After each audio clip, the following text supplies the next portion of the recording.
Reversible process का मतलब क्या होता है? रिवर्सिबल प्रोसेस का मतलब ये होता है प्रोसेस विच ऑकर्स इन्फिनिटेसिमली स्लो। एक ऐसा, हाँ, ये इन्फिनिटेसिमली स्लोली का मतलब जानते हैं क्या? बहुत ज्यादा स्लो, इतना स्लो कि इसको कंप्लीट होने में कितना टाइम लगेगा?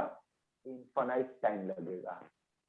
ठीक है, तो मोटा मोटी बात को आप ऐसे समझो कि एक ऐसा प्रोसेस, यहाँ देखो इसको एक लॉजिक से समझना होगा, एक ऐसा प्रोसेस जो infinite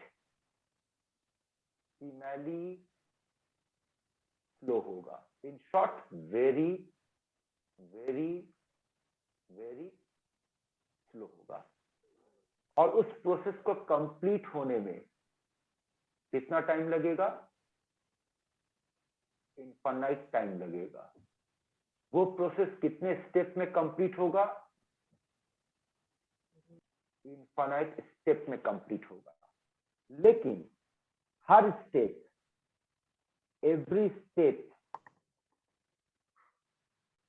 appears to be at equilibrium, और हर स्टेप आपको देखने में ऐसा लगेगा कि वो किस हालात में है, उसका स्टेट क्या है बेटा?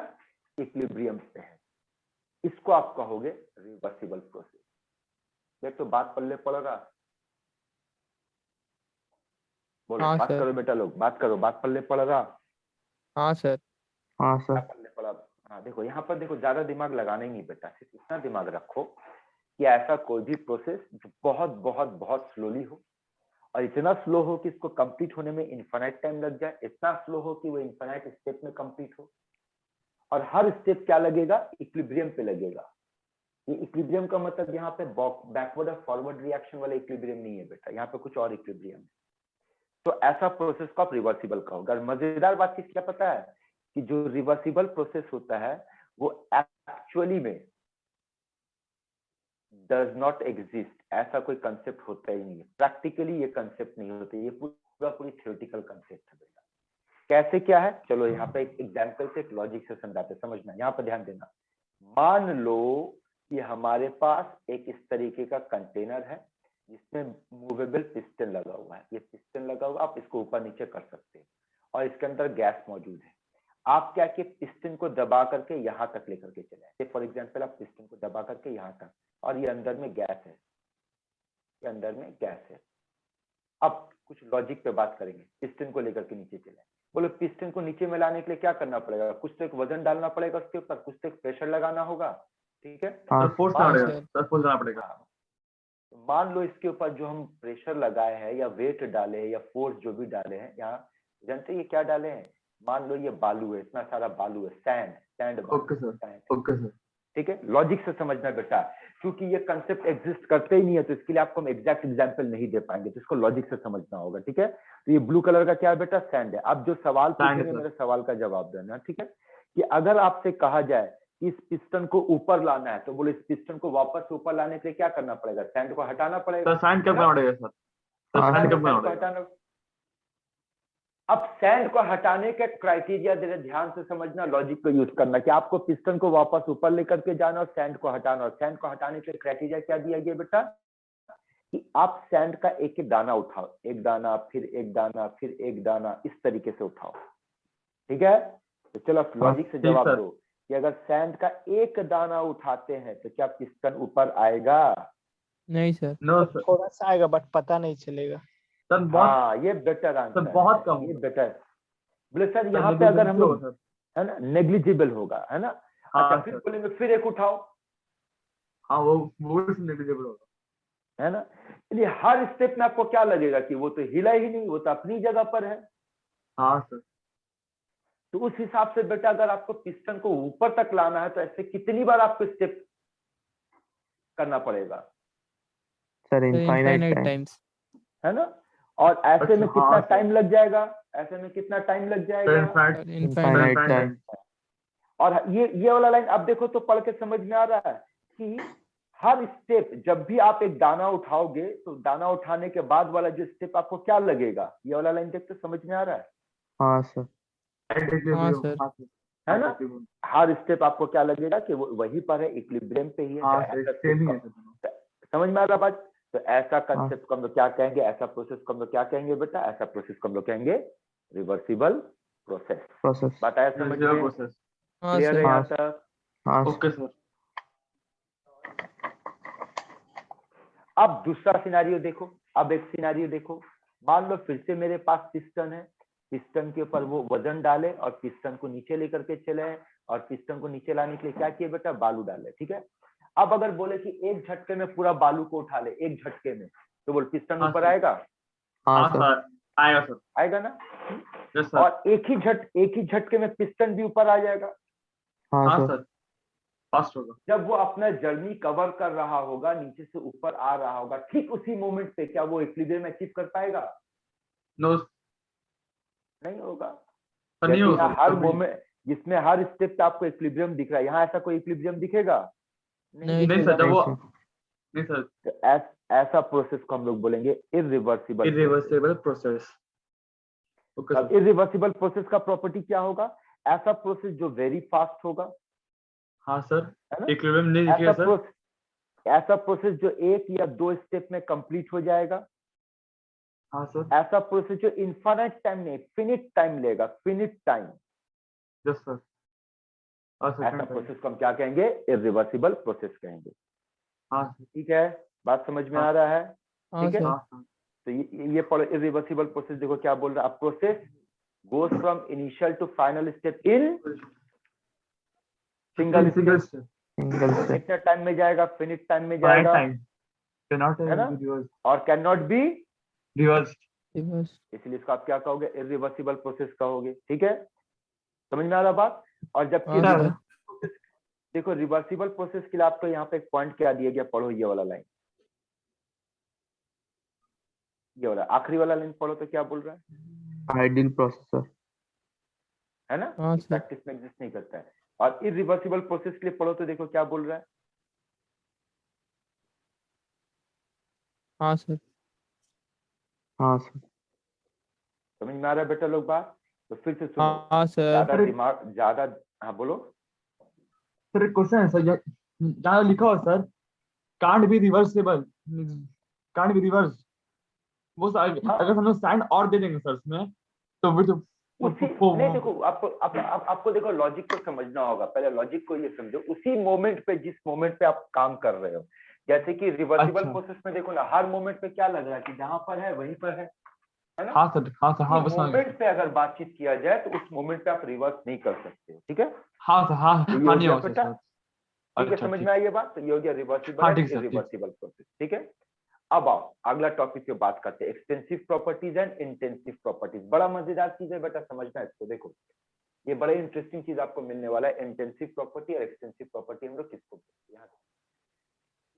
याद रखना, वो प्रॉपर्टी जो डिपेंड करेगा किसके ऊपर? जो डिपेंड करेगा अमाउंट ऑफ मैटर के ऊपर। अमाउंट ऑफ मैटर, पहले लैंग्वेज पे ध्यान दे बेटा। अमाउंट ऑफ मैटर पे जो डिपेंड करेगा उसको आप कहोगे एक्सटेंसिव प्रॉपर्टी। और जो अमाउंट ऑफ मैटर से इंडिपेंडेंट होगा, यानी इस पर डिपेंड नहीं करेगा, आप उसको क्या कहोगे बेटा? Intensive property. ठीक है, हाँ सर। अब ये फंडामेंटल है। जैसे बोलते हैं ना बेटा, हर पढ़ाई का एक फंडामेंटल होता है, पहले ये घोल करके पी जाओ कि ऐसा कोई भी प्रॉपर्टी जो अमाउंट ऑफ मैटर पर डिपेंड करेगा, आप उस प्रॉपर्टी को क्या नाम से पुकारोगे? आप उसको कहोगे extensive Extensive property. Extensive properties. और जो अमाउंट ऑफ मैटर पर डिपेंड नहीं करेगा, आप उसको क्या कहोगे? Sir intensive intensive property. ठीक है, चलो ना एक लॉजिक से समझते हैं, और यहाँ पर बहुत आसानी से आपको बात समझ में आएगा। ऐसा करते हैं, पानी ले लेते हैं। ए पानी है रे? हाँ है ले लिया? सर। कहाँ रखा? लेके कहाँ रखा? देख देख देख, सर बोतल में। बोतल में है। सर ढक्कन नहीं लेंगे सर। तुम तो खुद ही बोतल है। हम यहाँ देख, यहाँ देख, यहाँ देख, मान ले, समझ एग्जाम्पल के तौर पे कि इसके अंदर एक ये पानी का मेरा बॉटल है, और ये कितना लीटर का बॉटल है? 1 लीटर का बॉटल है। ठीक है, और इसके अंदर हम डाल दिए पानी। समझना बात को, ठीक है, पानी डाल दिए, और इसी पानी में ऐसा करते हैं कि डाल देते हैं 1 किलो चीनी, शुगर। ठीक है, और 1 किलो चीनी डालने के बाद अब इसका मान लो कि कंसंट्रेशन जब कैलकुलेट करने बैठे तो मान लो 0.1 मोलारिटी इसका कंसंट्रेशन आया, ठीक है। और साथ में ऐसा करते कि थोड़ा सा ऊपर से रंग डाल देते, कोई भी कलर डाल दो, मान लो रेड कलर डाल दिए। अब देखो आपके पास क्या क्या है। अब आपके पास पानी का एक सॉल्यूशन बन चुका है। अच्छा एक काम करो, बहुत ज्यादा हचपच हो जाएगा, इसको और सिंपल रखते, कुछ मत करो। पानी, चीनी निकाल दो, 1 लीटर पानी और उसमें थोड़ा सा रंग डाल दिए, ठीक है, रंग थोड़ा सा डाल दिया, हल्का सा रंग डाल दिए। चलो अब बताओ, मेरे पास जो पानी है, अगर आपसे पूछेंगे कि बताओ उस पानी का वॉल्यूम कितना है, तो बोलो कितना बताओगे आप? 1 लीटर 1 लीटर 1 लीटर। अगर पूछेंगे इसका मास कितना है, तो बोलो 1 मास लीटर कितना है? मास लीटर होता है रे गधा, सर, मास कितना है? 9 बात से कर बेटा, 90 मास कितना है? बोल बेटा बोल, जल्दी जल्दी बोल, कुछ तो बोल, मास कितना सर है? 900 ग्राम। एक और बनिया है। पानी का डेंसिटी कितना होता है? 1 1 वन। अभी वन क्या रे गधा लोग, वन का यूनिट तो बोल, वन क्या बोलेगा? सर पानी का डेंसिटी होता है 1 ग्राम पर per सेंटीमीटर। cc 1 ग्राम पर सेंटीमीटर। per cc, यही होता है ना। हाँ सर। हाँ सर। हाँ सर। और डेंसिटी का मतलब होता है मास बाय वॉल्यूम। तो सोच लो हाँ अगर सर। डेंसिटी का वैल्यू 1 हो जाए तो मास और वॉल्यूम तो क्या 1 हो kg। जाएगा? हाँ 1 kg मास होगा, मतलब 1000 ग्राम मास होगा, यस हाँ सर। सर। है ना। ये सब चीज आपके जहन में बैठा होना चाहिए बेटा, याद कर ले कि पानी का डेंसिटी, पानी एक ऐसा है जिसका डेंसिटी 1 है। इसका दूसरा मतलब है कि चूंकि पानी का डेंसिटी 1 है तो इसका मतलब इसका मास और वॉल्यूम दोनों क्या होगा? सेम होगा, Same सेम ठीक है। होगा। हाँ चलो अब आगे बात करते हैं। मान लो पानी को जिस टेम्परेचर पे रखा गया वो 25 डिग्री सेंटीग्रेड टेम्परेचर है। मान लो Okay, sir. फिजिक्स में आप पढ़े रिफ्रैक्टिव इंडेक्स पानी का, कौन बताएगा? हाँ, पानी sir. का रिफ्रैक्टिव इंडेक्स कितना होता है बेटा?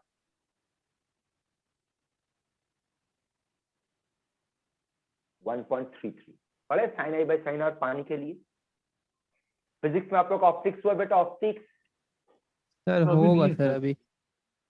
सब नहीं नहीं सर। पढ़े तो सब नहीं है नहीं। तो हम हटा देते, नहीं है तो हटा देते, चलो कोई बात नहीं, वही डेटा लेंगे जो आप लोग को पता है, ठीक है।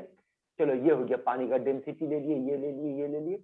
अब चलो पानी का कलर भी ले लेते, चलो इतना इसे काम हो जाएगा। पानी का कलर Sir, क्या है red. बेटा? लाल। रेड। अब अगला, अब सुनो, इस पानी में से आधा निकाल करके फेंक दो, हाफ फेंक दो। फेंक दिए सर। अब फेंक फेंकने के बाद अब डेटा को क्रॉस चेक करते हैं, बोलो what is the new volume? Sir 500 CC. What is the new sir mass? 500 gram. 500 gram. What is the new density? Same sir वही सेम रहेगा। 1 ग्राम। 1 ग्राम पर। ग्राम व्हाट पर is the CC. New temperature? Sir same he same होगा। Sir. 38 same रहेगा Celsius. Sir. What is the new colour? Colour red. Red red. Red red.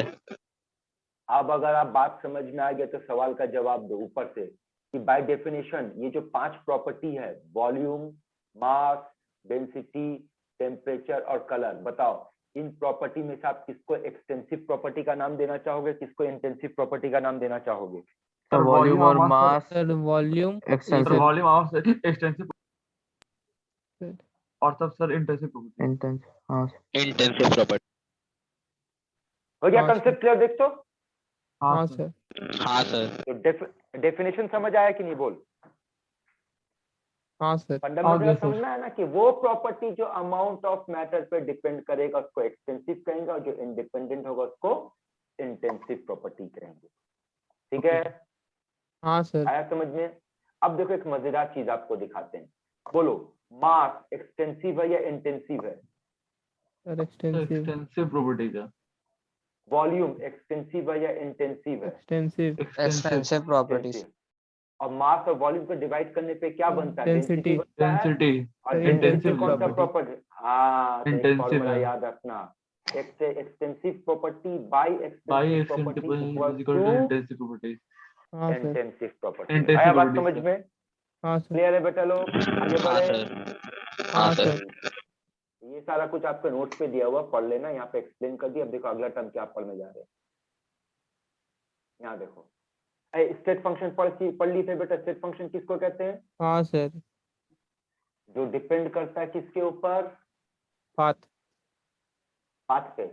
हाँ और path गजोरी गांजा P sir point पे ये सर क्वेश्चन पाथ पे depend करता है बे हाँ सर सर पॉइंट पाथ पर सर सर पॉइंट पॉइंट पे कौन सा पॉइंट पे तेरे नाक पे जो पॉइंट बना सर है उस पे इनिशियल और फाइनल हाँ पॉइंट पे और किस पे डिपेंड नहीं करता है पाथ पाथ पाथ पर सर पाथ पर यही सर तो इससे पता चल गया बेटा कि पिछले क्लास तुम लोग कितना पढ़ कर का है ऐसे ना बेटा बोल कर कि सर छोटा मोटा पकड़ कर रखो लैंग्वेज बेटा अभी भी इसमें उलझे हुए हो बढ़िया है अगर ये हालत है बेटा तो थर्मोडायनेमिक्स में मुंह के बल गिरने वाले तैयार रहो आइए अगला टर्म एक हम लोग पढ़े थे केमिकल इक्विलिब्रियम क्या होता है अब पढ़ो थर्मोडायनेमिक इक्विलिब्रियम क्या होता है पढ़ो पहले इसको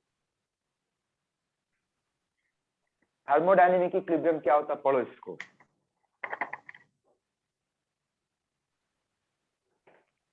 हाँ sir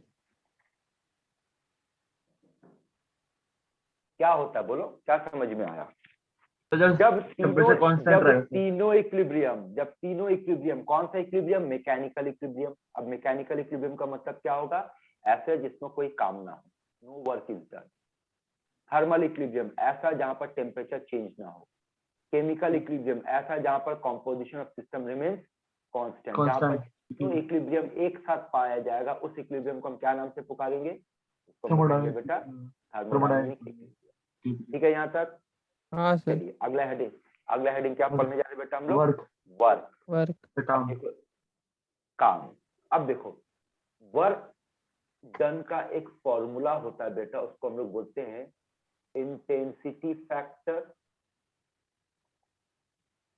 multiplied by capacity factor intensity factor multiplied by capacity factor अब बेटा लोग ध्यान से सुनो अभी तक जो कुछ भी क्वेश्चन आप लोग ये टॉपिक पढ़ा है वहां से उतना क्वेश्चन नहीं आएगा लेकिन खेल अब यहाँ से शुरू होने जा रहा है बेटा भरपूर क्वेश्चन यहाँ से तैयार होगा और धीरे धीरे हम लोग फर्स्ट लॉ ऑफ थर्मोडायनेमिक्स की तरफ बढ़ रहे तो सुनो वर्क डन का फंडामेंटल डेफिनेशन याद रखेगा बेटा intensity factor into capacity factor capacity अच्छा याद करो तो नर्सरी में बेटा हम लोग जो वर्क डन का फॉर्मूला पढ़े थे क्या पढ़े थे फोर्स इनटू डिस्प्लेसमेंट ना हाँ सर हाँ सर अब लॉजिक यूज करके बोलो तो फोर्स और डिस्प्लेसमेंट में आप किसको इंटेंसिटी और किसको कैपेसिटी का नाम देना चाहोगे सर डिस्प्लेसमेंट को सर हम लोग इंटेंसिटी देंगे और फोर्स को सर कैपेसिटी फैक्टर देंगे अबे गजेरी उल्टा बग गया फोर्स का मतलब इंटेंसिटी होगा कैपेसिटी हो गया डिस्टेंस अच्छा ठीक सर इंटेंसिटी का मतलब क्या होता है सर ताकत इंटेंसिटी ताकत था ये तो एक और गजोड़ी अबे इंटेंसिव प्रॉपर्टी इंटेंसिव अब तुम लोग अबे कसम से कभी कभी लगता है ना हम किल्लो को पढ़ा रहे यार कसम से मन करता है ना खुद को पकड़ के मारे कि हम पढ़ा किसको रहे अबे इंटेंसिव प्रॉपर्टी कुछ और है या इंटेंस तुम लोग को इतना भी फर्क नहीं पता चलता अबे इंटेंसिव और इंटेंसिटी में जमीन आसमान का फर्क नहीं दिख रहा है तुम लोग को सेम दिखता है क्या पढ़ता है बे तुम लोग हद करता है यार सर आँख का धोखा हो जा रहा है आंख का नहीं है दिमाग का धोखा है एक्चुअली दिमाग का भी धोखा नहीं है इसके लिए तो दिमाग भी चाहिए तो दिमाग का इस्तेमाल नहीं कर रहा इंटेंसिटी और इंटेंसिव दो अलग अलग चीज है ना हाँ सर आप जा करके इंटेंसिटी का मीनिंग खोजो हिंदी में मिलेगा तीव्रता हाँ सर वही ताकत तो ताकत को रेफर ताकत मतलब फोर्स हो गया और कैपेसिटी का मतलब होता है क्षमता डिस्प्लेसमेंट तो आगे सुनो यहाँ सुनो आपके पास वर्कडन जो बेटा तीन तरह का वर्कडन आपके जानकारी में होगा एक होगा ग्रेविटेशनल वर्कडन हाँ सर mgh का फॉर्मूला होगा mg इंटू एच बोल यहाँ पर mg इंटू एच में कौन इंटेंसिटी हुआ कौन कैपेसिटी हुआ सर एमजी से एमजी इंटेंसिटी हुआ हाँ सर और h कैपेसिटी एच कैपेसिटी हो गया ठीक है एक आपका फॉर्मूला होगा बेटा इलेक्ट्रिकल वर्क डन और वहां पर होगा charge into potential charge into potential यहाँ चार्ज होगा intensity factor potential difference v का मतलब पोटेंशियल डिफरेंस ये होगा आपका कैपेसिटी फैक्टर और एक फॉर्मूला होगा जिसका नाम होगा मैकेनिकल वर्क डन जिसका फॉर्मूला होगा P into V pressure into volume हाँ सर प्रेशर इंटू वॉल्यूम और प्रेशर यहाँ पर इंटेंसिटी फैक्टर है, वॉल्यूम यहाँ पे कैपेसिटी फैक्टर है। और आपको ये याद रखना है बेटा कि आपका थ्रू आउट द चैप्टर ये फॉर्मूला आपको पढ़ना है, यही आपका थर्मोडायनेमिक्स में वर्क डन में फॉर्मूला का इस्तेमाल होगा, हाँ pressure sir. Into work done. ठीक है, यहाँ तक का बात। अब हाँ सर। अब आपके पास एक एक करके फॉर्मूला पे बात करें, ध्यान से सुनना, कब क्या बोलेगा तो क्या इस्तेमाल करना है। अगर आपसे बोलेगा कि आइसोबारिक कंडीशन पे या फिर रिवर्सिबल कंडीशन पे वर्क डन पता करो, आपका डायरेक्ट फॉर्मूला होगा माइनस सी एक्सटर्नल V2 माइनस V1। सी एक्सटर्नल का मतलब होगा एक्सटर्नल फोर्स, V2 का मतलब होगा फाइनल वॉल्यूम, V1 का मतलब होगा इनिशियल वॉल्यूम। हाँ सर। ठीक है।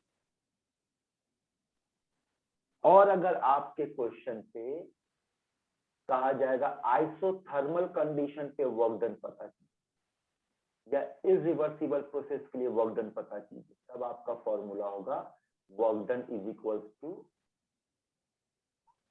Minus 2.303 nRT log V2 by V1। है बोल तो आइसोथर्मल का मतलब कौन सा लॉ? सर आइसोथर्मल का मतलब कौन सा लॉ? Sir Charles law.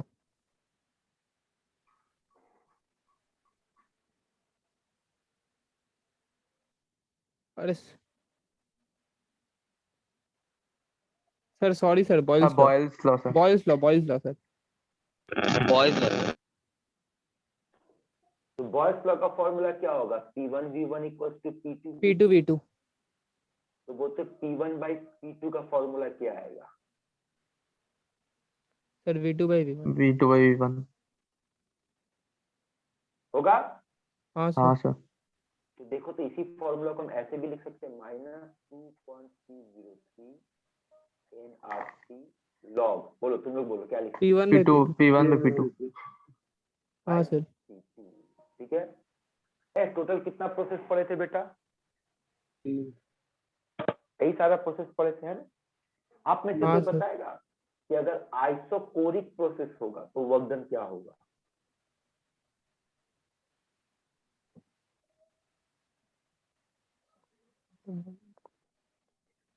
हाँ सर, वॉल्यूम कांस्टेंट हो जाएगा सर, तो 0। तो ये सबसे अंदाज से पता चल रहा है बेटा कि आप लोग फंडामेंटल पढ़ करके नहीं आए हैं। बेटा लोग मेरा ये वर्ड ले लो, याद रखना। जो फांकी मार रहा है, जिसको पढ़ाई जस्ट आप लोग इसलिए पढ़ रहे हैं कि सर मम्मी पापा बोले पढ़ने की, इसलिए पढ़ रहे हैं, हमको पढ़ाई से कोई मतलब नहीं है, तो उनके लिए नो इशू बेटा। लेकिन जो सच में पढ़ाई को लेकर के अपना करियर या पढ़ाई में अपने चाहत को ढूंढते हैं, तो उनके लिए बेटा सजेशन है कि आप लोग बहुत गलत कर रहे हैं। पहला ही दिन समझाए थे कि बेटा थर्मोडायनेमिक्स वो चैप्टर है जो लड़का लोग का बाउंस होता है। आप लोग हम एक एक लाइन पकड़ करके कहानी बना बना करके उस चक्कर में प्रकाश को मार भी दिए हम लोग, वो बैच को जेल भेज दिए, क्या क्या नहीं किए तुम लोग को समझाने के लिए बेटा। इसके बाद भी अगर आप लोग इस हालात पे हो, वेरी सॉरी बेटा, आप लोग बहुत गलत ट्रैक पे जा रहे हो। लाइफ आपका, मर्जी आपका बेटा, हम समझा सकते हैं। अब आप लोग बच्चे नहीं है बेटा कि आप लोग को डरा। मेरा पॉलिसी है बेटा, हम समझा के पढ़ाएंगे आपको, ताना मारेंगे, पिटाई नहीं करेंगे। उसके बाद भी अगर नहीं सुधरे, आपका लाइफ है, एंजॉय कीजिए, आपका पैसा है, बर्बाद कीजिए, टाइम पे खाली फीस दे देगा मेरा।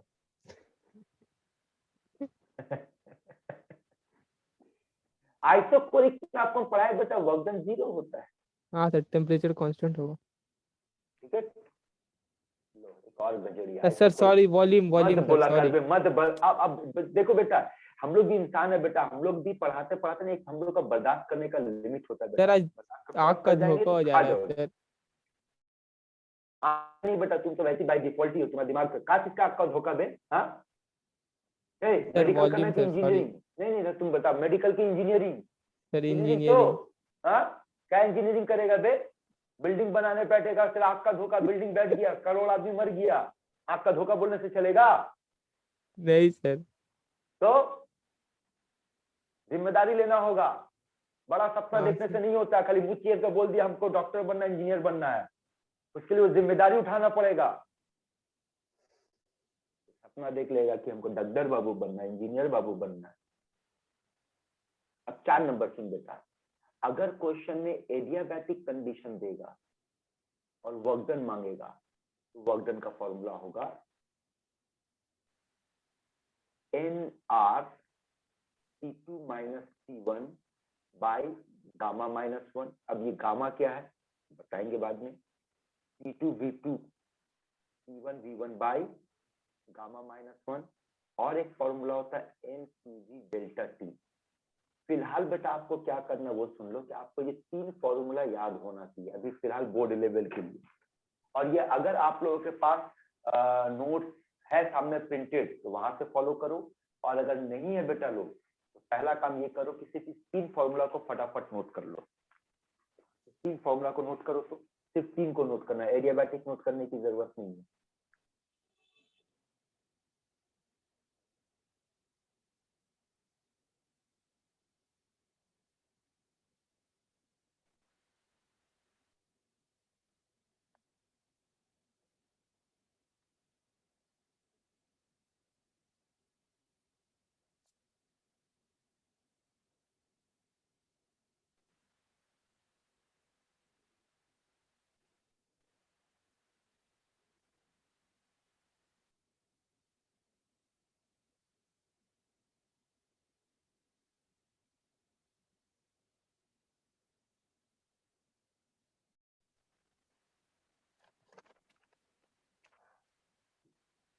हो गया बेटा लोग? हाँ सर।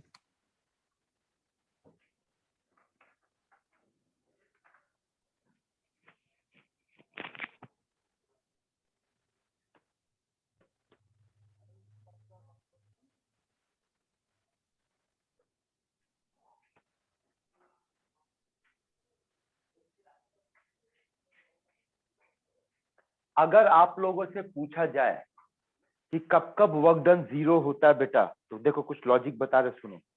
इस तरह का क्वेश्चन मिलेगा कि वर्क डन कब कब 0 होता है। तो एक तो वर्क डन कब 0 होगा बेटा, जब आपके पास कौन सा प्रोसेस होगा, आइसोकोरिक प्रोसेस, आइसोकोरिक। आइसोकोरिक। तो वहां पर सुन ले, पहला अगर कांस्टेंट वॉल्यूम हुआ मतलब आइसोकोरिक प्रोसेस हुआ तो वर्क डन 0। दूसरा याद रखना, अगर वैक्यूम हुआ, वैक्यूम का कंडीशन दे देगा। बोल तो वैक्यूम का मतलब प्रेशर का वैल्यू कितना वहां पे? 0। जीरो। तो अगर P 0 Zero तो तक। वर्क डन 0 हो जाएगा। समझ में आया? हाँ तो हाँ हाँ सर। कांस्टेंट वॉल्यूम पे वर्क डन 0 होगा और वैक्यूम पे वर्क डन 0 होगा। ठीक है यहाँ तक? हाँ सर। अब कुछ और तरीका बताने जा रहे, उस पर ध्यान देना। न्यूमेरिकल्स बनाते वक्त किन किन बातों का ध्यान देना है ना, बहुत सारा खेल आने वाला है बेटा, बहुत तगड़ा तगड़ा खेल आने वाला, ध्यान से देखो। सबसे पहले ये याद रखना कि अगर आप इस फॉर्मूला से सम्स बना रहे हो और आपका वर्क डन निकालना है, तो सारा का सारा खेल आर के ऊपर डिपेंड करेगा। अगर आपके एग्जाम में वर्क डन जूल में मांग सकता है, वर्क डन अर्ग में मांग सकता है, वर्क डन कैलोरी में मांग सकता है, तो ऐसे मामले में ये जो आर दिख रहा है बेटा यहाँ पर, इस आर का वैल्यू पे फोकस करना। आर का वैल्यू तब 8.314 लेना अगर जूल में मांगा है, अगर कैलोरी में मांगा तो 8.314 इंटू 10⁻7 लेंगे, सॉरी अर्ग में मांगा, और कैलोरी में बोलने से 2 लेना है। समझ में आ रहा है क्या बोल रहे बेटा? हाँ सर। ठीक है। लेकिन लेकिन लेकिन मजेदार चीज तो यहाँ आने वाला ऊपर में। अब यहाँ देखो ऊपर वाले में, अब अगर ये वाला फॉर्मूला आप इस्तेमाल कर रहे हैं -P डेल्टा V, इसको हम लोग शॉर्ट में -P डेल्टा V भी कहेंगे। ठीक है, और डेल्टा V का मतलब होगा final volume minus initial volume. तो अब मेरे को एक बात बताओ, यहाँ देखो -P delta V, delta V। तो यहाँ पर वर्क डन निकालने के टाइम पे क्या केयरफुल रहना, ध्यान से सुनना। वर्क डन निकालने के टाइम पे अगर आपका ये जो प्रेशर का यूनिट है बेटा, अगर न्यूटन पर मीटर स्क्वायर में हुआ यानी कि पैस्कल में हुआ, इस यूनिट में है, और वॉल्यूम का यूनिट अगर मीटर क्यूब में है, तो इसका मतलब जो वर्क डन का आंसर आएगा वो किस में आएगा? जूल में आएगा। अगर आपका प्रेशर का यूनिट डाइन पर सेंटीमीटर स्क्वायर में है और वॉल्यूम का यूनिट सेंटीमीटर क्यूब में है, तो आंसर आप किस में मानोगे? अर्ग में मानोगे। लेकिन 99.9% चांस होगा कि इसमें खेला देगा ही नहीं आपको, क्योंकि तो सिंपल हो गया। फंसाएगा कहाँ वो देखो, और कैसे बचना वो सुनो। इसमें क्या करेगा आपके पास, प्रैक्टिकल यूनिट दे देगा प्रेशर का, कुछ भी दे देगा, जैसे कि मिलीमीटर ऑफ मर्क्यूरी दे दिया, सेंटीमीटर ऑफ मर्क्यूरी दे दिया, टॉर दे दिया, जो भी दे देगा आप इसको हमेशा एटीएम में लेकर के आओगे। नियम समझ लो बेटा, आप किस में लेकर के आओगे? एटीएम में। एटीएम। और वॉल्यूम जिसमें भी देगा उसको लेकर के आओगे लीटर में। ठीक है, समझ रहा क्या बोल रहे हैं? हाँ सर। और इस पॉइंट ऑफ व्यू से वर्क डन का यूनिट बन जाएगा क्या? Litre atmosphere. अब आगे कन्वर्शन फैक्टर सुनो। 1 लीटर एटमॉस्फेयर का मतलब होगा 101.3 जूल, या फिर 1013 इंटू 10⁻⁹ अर्ग, या फिर 24.2 कैलोरी। नोट करो इस वैल्यू को, अभी जरूरत पड़ने वाला है इसको। लीटर एटमॉस्फेयर से जूल, लीटर एटमॉस्फेयर से अर्ग और लीटर एटमॉस्फेयर से कैलोरी में कन्वर्ट करने का फॉर्मूला नोट करो बेटा।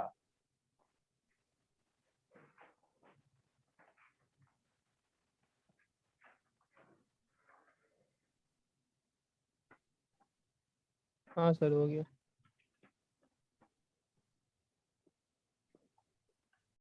नोट कर लिया? हाँ सर। हाँ सर। अब आगे का लाइन सुनो। आगे का लाइन सुनो, आगे का नियम सुनो, आगे का नियम को फॉलो कैसे करना वो सुनो। तो ये हो गया बेटा यूनिट का कन्वर्शन फैक्टर। अब एक और चीज आपके सामने आएगा जिसका नाम होगा साइन कन्वेंशन। साइन कन्वेंशन का मतलब कब क्या बोलने से पॉजिटिव लेना और क्या बोलने से नेगेटिव लेना है। इसका आपको बहुत ही सिंपल सा ट्रिक पकड़ा दे रहे बेटा, आप आसानी से समझ जाओगे कि कब प्लस लेना है और कब माइनस लेना है। आप ये देखना कि सिस्टम जो है, जो भी लैंग्वेज इस्तेमाल कर रहा है, वो लैंग्वेज सिस्टम गेन कर रहा है या सिस्टम लूज कर रहा है। अगर सिस्टम गेन कर रहा है तो प्लस रखना, लूज का माइनस कर देना, क्योंकि गेन का साइन प्लस होता है, लूज का साइन माइनस होता है। अब आओ कुछ आपको एक एक करके लैंग्वेज दे रहे हैं, आप सोच समझ के बताओ। अगर आपसे कहा जाए work done by the system, तो बोलो वर्क डन का यूनिट क्या होगा? पॉजिटिव। साइन क्या होगा? पॉजिटिव। तो नेगेटिव लूज चलो। कर रहा है ना। चलो ना एक लॉजिक से समझते हैं। मान लो प्रकाश एक सिस्टम और प्रकाश सारा दिन काम किया, तो पहले लैंग्वेज डिसाइड करो। अगर प्रकाश सिस्टम और प्रकाश सारा दिन काम किया तो उसके लिए आप कौन सा लाइन इस्तेमाल करना चाहोगे? Work done by the system की work done on the system? By by the the system. और अगर प्रकाश सारा दिन काम करेगा तो बोल प्रकाश का जो एनर्जी है वो बढ़ जाएगा कि घट जाएगा? घट जाएगा सर। बढ़ जाएगा। तो सिस्टम एनर्जी लूज कर जाएगा, वर्क डन नेगेटिव होगा, नेगेटिव। और यहाँ पर वर्क डन पॉजिटिव। पॉजिटिव होगा। अगर ये ऐसा एक सिस्टम बोलेंगे, ये लैंग्वेज देख, heat absorbed bye the system. Heat का सिंबल बोल। सर क्यों? क्यू। तो बोल क्यू का साइन क्या लेंगे, प्लस की minus? Sir plus. Plus. Plus. Minus. क्यों? बोले सर सिस्टम गेन कर रहा है, एब्जॉर्ब किया एनर्जी को ना। हाँ सर। और अगर बोलेगा हीट रिलीज्ड बाय सिस्टम, तो नेगेटिव। क्यू क्या होगा?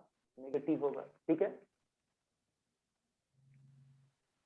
अगर आपसे हम फिर से बोलते हैं, ध्यान से देखना। अगर बोला हीट एब्जॉर्ब्ड बाय सिस्टम, चलो देखते कौन बताएगा। दोबारा से लिख रहे और पूछेंगे एंथैल्पी, डेल्टा एच का साइन।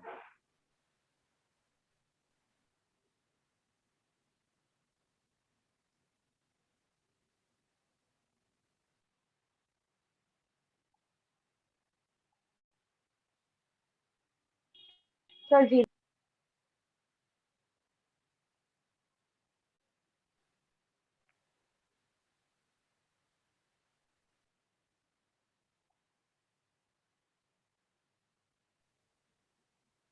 निगेटिव।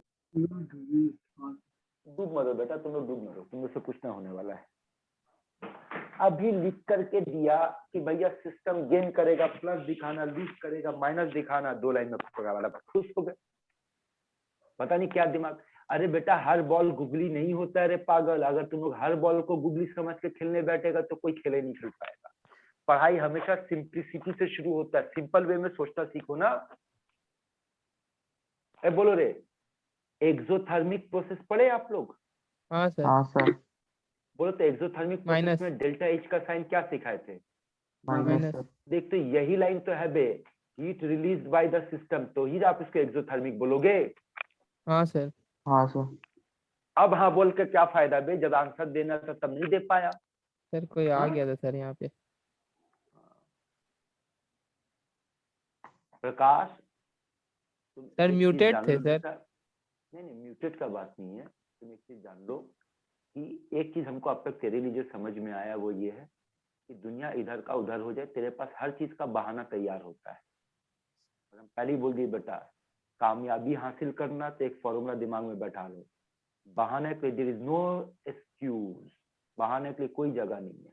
चलिए अगला सुनो, अगर आपसे कहा जाए कि एक सिस्टम में एक्सपेंशन हो रहा है, एक्सपेंशन लैंग्वेज पे देखना, सिस्टम जो है वो एक्सपेंशन शो कर रहा है। याद है पिछले क्लास में एक्सपेंशन कॉन्ट्रैक्शन जैसा वर्ड यूज किए थे? हाँ सर। तो बोल डेल्टा वी का साइन क्या होना चाहिए? Positive. Positive. Sir. Positive. Expansion का मतलब ग्रोथ हो रहा, गेन हो रहा, बढ़ रहा, हाँ तो सर। उसका डेल्टा वी का साइन पॉजिटिव पॉजिटिव। होगा। उसी तरीके से अगर सिस्टम में कॉन्ट्रैक्शन होगा तो सर डेल्टा वी का नेगेटिव। साइन। नेगेटिव। नेगेटिव हो जाएगा। और एक बात जरूर से जरूर ध्यान रखना कि वर्क डन का फॉर्मूला में पहले से ही एक नेगेटिव मौजूद है, इसको छेड़छाड़ नहीं करना है, फॉर्मूला को डायरेक्ट माइनस के साथ बैठाना है। ठीक है यहाँ तक की बात? हाँ सर। चलिए तो ये अच्छा फॉर्मूला नोट करवा दिए ना? आप इस क्वेश्चन को हाँ पढ़ो, सर। मिल करके बनाते। सबसे पहले आप लोग क्वेश्चन को पढ़ो बेटा, और पढ़ करके आपके कॉपी में फॉर्मूला लिखा हुआ है, फॉर्मूला लिखा हुआ देख करके बताओ कि किस फॉर्मूला का इस्तेमाल करने वाले आप लोग यहाँ पर।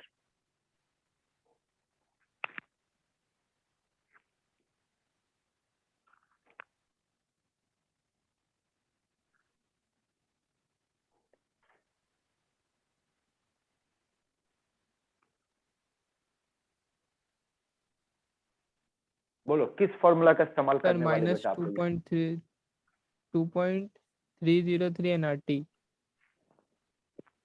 W equals to -2.303 nRT log।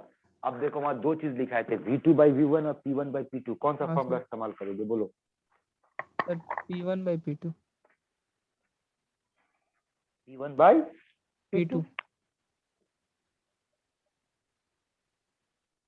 तो बेटा पेन पेपर उठाओ, फॉर्मूला आपके सामने है, क्वेश्चन भी आपके सामने है, पहले वर्क डन का वैल्यू कैलकुलेट करके बताओ, और जरूरत पड़े तो अभी आपको हम कैलकुलेटर यूज करने का परमिशन दे रहा, आप यूज करो, लेकिन हमको आंसर निकाल करके दो। ठीक है, जल्दी से जल्दी इसको निपटाओ।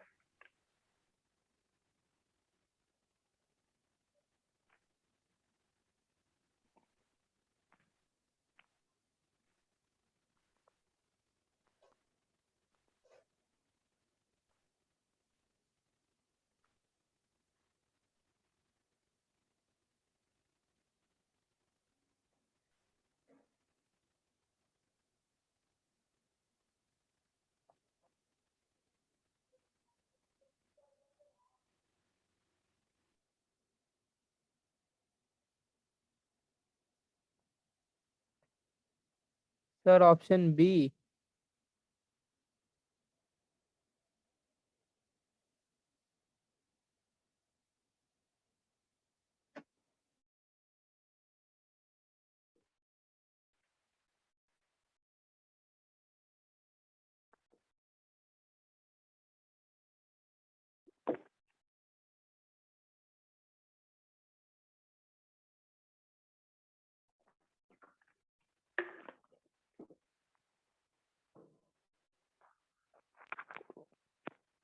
अरे बेटा तुम लोग से वर्क डन का फॉर्मूला मांगते तो तुम लोग ऑप्शन बी सुनाते रहे, और बाकी बेटा लोग क्लास में एक्टिव नहीं है। बेटा तुम लोग क्यों कोशिश नहीं करते? आप लोग हम बोलते हैं ना बेटा हमेशा कोशिश करते रहो।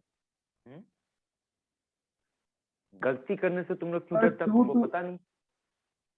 देखो ना, टू अगर यहाँ पे 271 वर्क डन का तो देखो -2.303, n का वैल्यू 10 है, r का वैल्यू क्या लेंगे? 8.314, 314।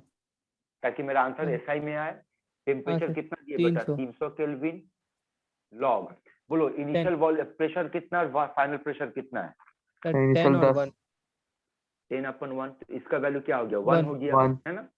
अब अगर आप कैलकुलेटर लेकर के इसको सॉल्व करोगे 2.303 सर 57344.7 सर 57441 कितना आ रहा है? बोलो 5 7344.1 सर 4.1 3 सर 4.1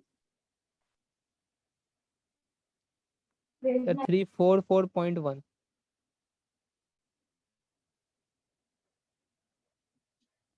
5 7 के बाद 344.1 सर माइनस में हाँ सर माइनस रहेगा।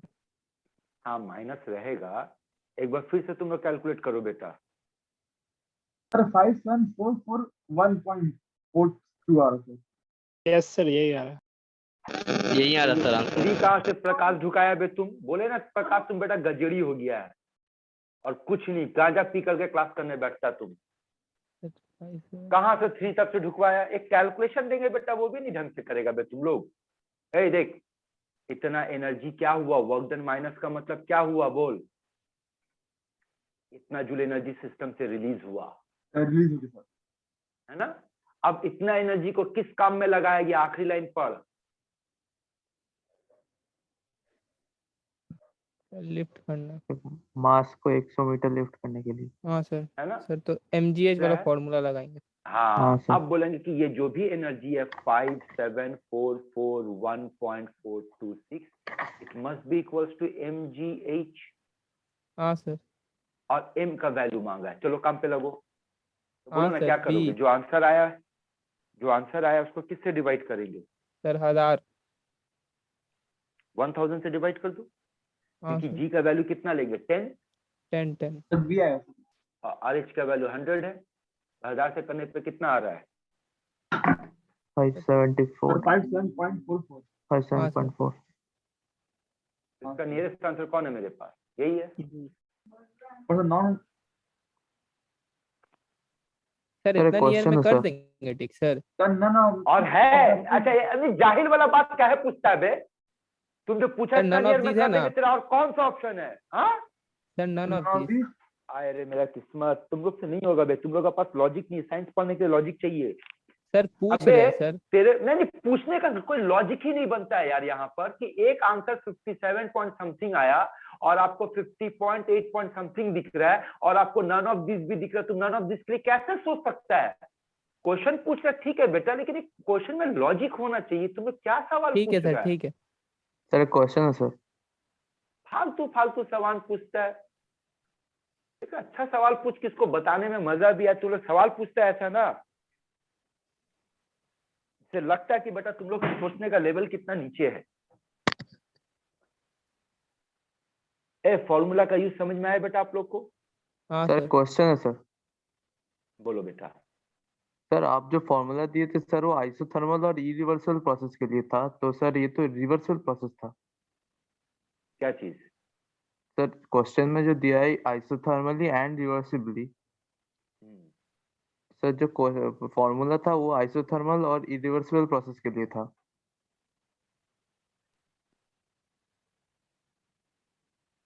तो फिर बेटा हमने लिखने में गलती वहां हुआ, ठीक कर लो उसको। -P डेल्टा V जो होगा वो इरिवर्सिबल के लिए होगा, रिवर्सिबल के लिए तुम्हारा लॉग वाला फॉर्मूला होगा। ठीक कर लो उसको। ठीक है, सर। ठीक है। हाँ, अच्छा अब देखो एक और क्वेश्चन। अब अगला देखो क्या है? Work done graph. ग्राफ। अब वर्क डन का ग्राफ का कंसेप्ट समझ लो। सुनो, जब भी आपको वर्क डन निकालना हो ग्राफ से तो फॉर्मूला सुन लो क्या है। फॉर्मूला है AUC। Sir area under curve. हाँ, एरिया अंडर कर्व, ये मैथमेटिकल टर्म है, एरिया अंडर कर्व। अब देखो कुछ एग्जाम्पल समझाते हैं। यहाँ देखो, यहाँ देखो। और जितना भी आपका वर्क डन का ग्राफ बनेगा वो हमेशा किसके वर्सेस किसका बनेगा? पीवी। पीवी के वर्सेस बनेगा ना। पीवी, ये आपका पीवी है। पीवी। अब देखो ये एरिया अंडर द कर्व का मतलब क्या होगा उसको समझो।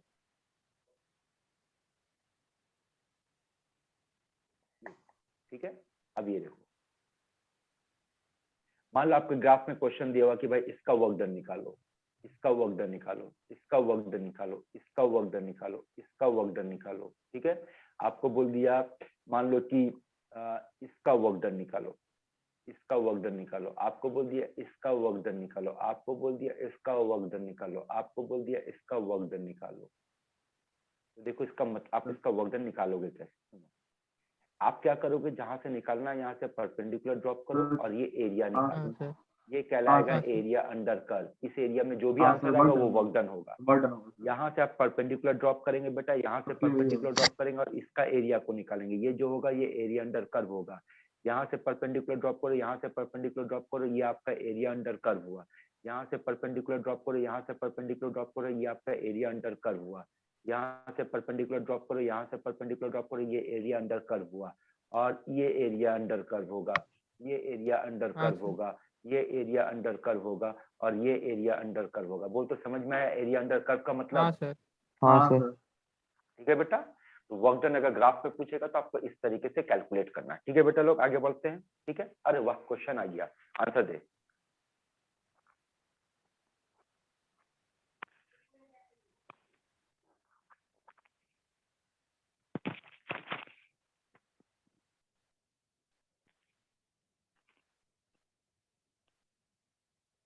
सर ऑप्शन सी।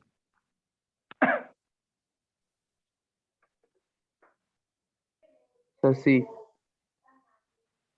जी sir.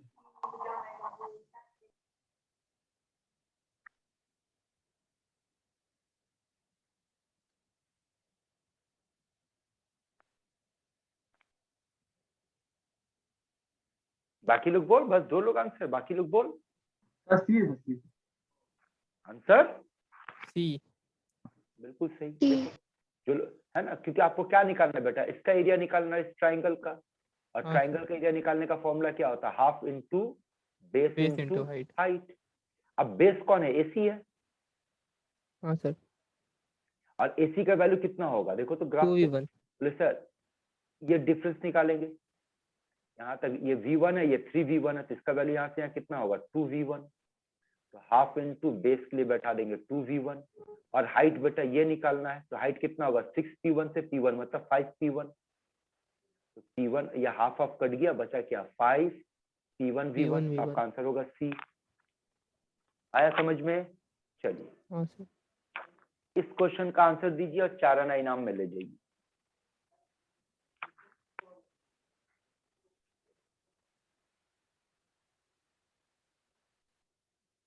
Sir option B.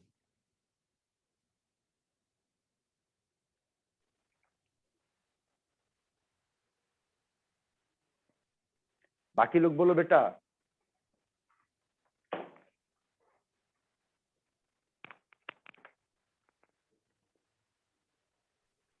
Sir सी होगा। सर सी होगा लगता है। हाँ सर सी होगा। सर सी होना चाहिए, सर पास पे डिपेंड नहीं करेगा। सी होगा ना? क्यों होगा सी बेटा बोल तो? सर सर क्योंकि पास पे एरिया डिपेंड अंडर नहीं करेगा कर्व सर। तो सेम ही है सर तीनों के लिए। तीनों का area under the curve same है सर। बाकी लोग समझ में आया? देखो तो प्रकाश, तुम कुछ बोलना चाहेगा बेटा? सर ऑप्शन बी होगा। तुम अभी भी अपने आंसर पे टिका हुआ है? हाँ सर, ये फिजिक्स में किए हैं। तो फिर ये सही आंसर नहीं हुआ कि किए, बल्कि आंसर हमको एक्सप्लेन करता है कि वजह क्या है तो ज्यादा अच्छा लगता है। यहाँ हाँ देख, सर।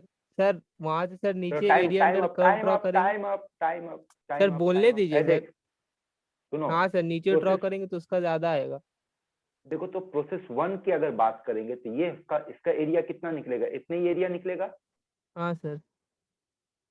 बाकी बेटा लोग बोल, जिसका आंसर गलत उन लोग से बात कर रहे रे, हाँ बोलो सर। रे, हाँ सर। हाँ इतना निकलेगा ना एरिया। हाँ हाँ सर। सर। लेकिन अगर हम प्रोसेस 2 की बात करेंगे तो इतना एरिया में ये भी ऐड हो जाएगा, हाँ सर। हाँ तो सर। इसका एरिया अंडर द कर्व ये माना जाएगा ये। हाँ सर। हाँ सर। और वही लॉजिक अब 3 में आ जाए तो 3 क्या करेगा? 3 में ये भी आ जाएगा। तो 3 हाँ का सर। मतलब ये पूरा एरिया अंडर द कर्व आ जाएगा। तो सबसे ज्यादा एरिया कौन दिखा रहा है? Sir W3। W3। Three. Logic use करना बेटा, है? ये ज्यादा एरिया कवर अप करेगा ना, ये ज्यादा एरिया कवर अप करेगा ना, ये ज्यादा एरिया कवर अप करेगा। इसका एरिया सबसे ज्यादा, हाँ सर। हाँ उसके बाद सर। ये सबसे कम ये, इसका मतलब ये आंसर होना चाहिए। एरिया अंडर द कर्व से प्रॉब्लम सॉल्व हुआ है। हाँ सर। ठीक है बेटा, लोग आगे बढ़े। हाँ हाँ सर। सर। आइए अगला टर्म पे बात करते हैं, इंटरनल एनर्जी क्या होता है। इंटरनल एनर्जी के बारे में कुछ बेसिक इंफॉर्मेशन जान लो। सबसे पहला लाइन बेटा, ये अगर घोल करके पी सकते तो पी लो, और अगर नहीं पियोगे तो सिर्फ हंसोगे। इंटरनल एनर्जी का दो डेफिनेशन है बेटा। एक डेफिनेशन आप ये बोलोगे कि व्हाट इज इंटरनल एनर्जी, तो आप बोलोगे heat content of a system eight constant volume. रट जाओ बेटा इसको। कांस्टेंट वॉल्यूम पे एक सिस्टम का जितना भी हीट कंटेंट होगा आप उसको कहोगे इंटरनल एनर्जी। ठीक है, हाँ सर। हाँ ये सर। पहला फंडामेंटल याद कर लो। दूसरा फंडामेंटल ये है कि इंटरनल एनर्जी को एक और डेफिनेशन डिफाइन किया गया है, sum of all kind of energy. एक सिस्टम के अंदर में जितना भी तरह का एनर्जी मौजूद है सारे का टोटल को भी हम लोग इंटरनल एनर्जी कहते हैं। जैसे कि internal energy E is equals to, it is the sum of translational energy, vibrational energy, rotational. Rotational energy, electronic energy, nuclear energy, हैना एनर्जी, टैना एनर्जी, फैना एनर्जी, जितना भी तरह का एनर्जी पॉसिबल एक सिस्टम में होगा सारे का टोटल को हम लोग कहेंगे internal energy. But at the same time हम लोग ये भी याद रखें कि इंटरनल एनर्जी एक स्टेट फंक्शन है। अब चूंकि ये एक स्टेट फंक्शन है तो ई को ई नहीं, ई को हम लोग कैसे एक्सप्रेस करेंगे, डेल्टा ई। और चूंकि डेल्टा स्टेट फंक्शन है तो ये किस पर डिपेंड करेगा, फाइनल माइनस इनिशियल पे इनिशियल। डिपेंड करेगा। और अगर वो फाइनल माइनस इनिशियल कोई केमिकल रिएक्शन हुआ तो वो तो बेटा केमिकल रिएक्शन में रिएक्टेंट और प्रोडक्ट में आप किसको फाइनल मानना चाहोगे, किसको इनिशियल मानना चाहोगे? Sir product final, reactant product initial. Final हो गया है ना। इसका मतलब हाँ आप इसको ऐसे भी लिख सकते हो, energy of product minus energy of reactant. ये भी रिएक्टेंट। आपको इंटरनल एनर्जी का फॉर्मूला देगा। ठीक है, यहाँ तक का बात समझ में आया। हाँ सर। तो पहला लाइन आपसे फिर से बात करना चाहेंगे, बोलो इंटरनल एनर्जी का पहला लाइन क्या बोलता है, ये क्या चीज को रिप्रेजेंट कर रहा है? Sir heat content of a system eight constant volume. अब अगला लाइन देख, अगला डेफिनेशन पढ़ने जाए, एंथैल्पी। एंथैल्पी का डेफिनेशन क्या होता है सुनना बेटा। एंथैल्पी की कहा गया है heat content of a system at constant pressure. दोनों का डिफरेंस को पकड़, एंथैल्पी और इंटरनल एनर्जी का डिफरेंस को पकड़। हाँ सर। ठीक है, हाँ सर। तो इंटरनल एनर्जी भी हीट को रिप्रेजेंट कर रहा है और आपका ये भी हीट को रिप्रेजेंट कर रहा है, लेकिन इन दोनों में बोलो। Sir internal energy at constant volume और हाँ, enthalpy at internal energy constant constant pressure. Volume पे हो जाएगा और एंथैल्पी एट कांस्टेंट प्रेशर पे हो प्रेशर। जाएगा। वैसे एंथैल्पी का एक और फॉर्मूला भी होता है, डेल्टा एच, या फिर ये रिलेशन होता है एंथैल्पी और इंटरनल एनर्जी के बीच में। इसको आप ऐसे लिखोगे ज्यादा बेटर होगा, समझो, ऐसे याद रखना। Enthalpy is also defined as internal energy and pressure volume work done. ठीक है, अब यहां हाँ से सर। सबके साथ डेल्टा लगा दो तो ये बन जाएगा डेल्टा एच, ये बन जाएगा डेल्टा ई, और ये बन जाएगा डेल्टा डब्ल्यू। Delta PV. सबके साथ डेल्टा लगा, समझ में आया? तो हाँ सर। हाँ सर। लेकिन ये फॉर्मूला तब इस्तेमाल करना जब आपके क्वेश्चन पे रियल गैस होगा, और अगर आइडियल गैस होगा तब आपका फॉर्मूला बन जाएगा delta H is equal to delta E, P को बाहर रखना और डेल्टा वी कर देना, क्योंकि कांस्टेंट प्रेशर पे बात हो रहा है तो पी को हम टच नहीं करने जाएंगे। रियल गैस के मामले में पी को कांस्टेंट रखेंगे। और इसी फॉर्मूला को, ये बहुत इंपॉर्टेंट फॉर्मूला बेटा, इसको कब इस्तेमाल करेंगे? जब आपके पास कैसा गैस होगा? आइडियल। Ideal gas. और हम जानते हैं कि आइडियल गैस का फॉर्मूला होता है PV equals to NRT. NRT. और हाँ प्रेशर सर। को कांस्टेंट रख दे, टेम्परेचर को कांस्टेंट रखे, आर कांस्टेंट है ही, तो कौन वेरी करेगा? ये दोनों वेरी करेगा, वी और एन, हाँ सर। हाँ सर। है ना? और अगर P के आगे लगा दे डेल्टा V, तो N के आगे भी लगा दे डेल्टा। तो देख अब ये फॉर्मूला मॉडिफाई होकर के क्या बनता है? Delta H is equals to delta E plus delta NGRT। देख तो समझ में आया क्या फॉर्मूला लिख रहे हैं?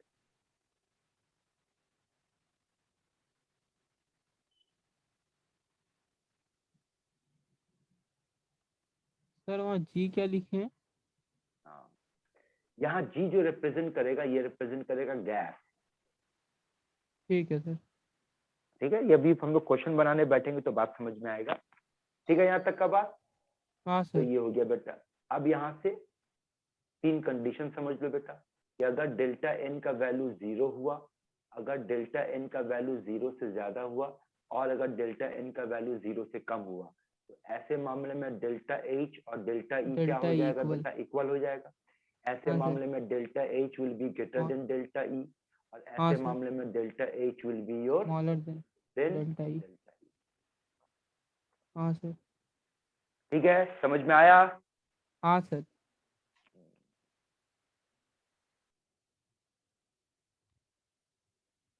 यहाँ पर आप लोगों से कहेंगे कि बेटा रियल गैस, आइडियल गैस, जिस पे तीन टिक मारे, नोट कर लेते ये फॉर्मूला। अगर नोट्स आपके सामने तो ठीक, नहीं है तो ये नोट को, फॉर्मूला को नोट करो तो।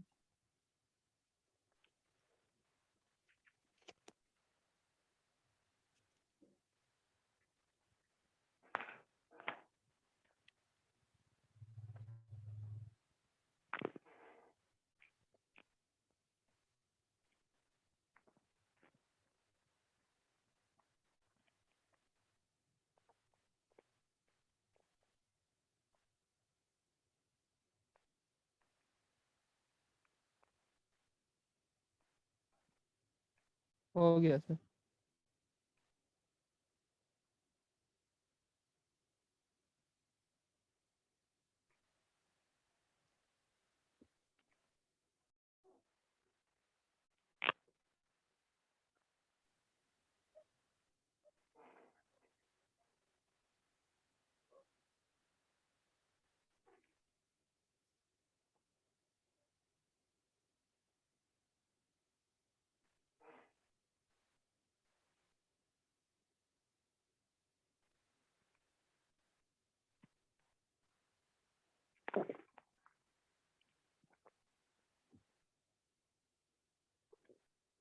मनोज क्वेश्चन को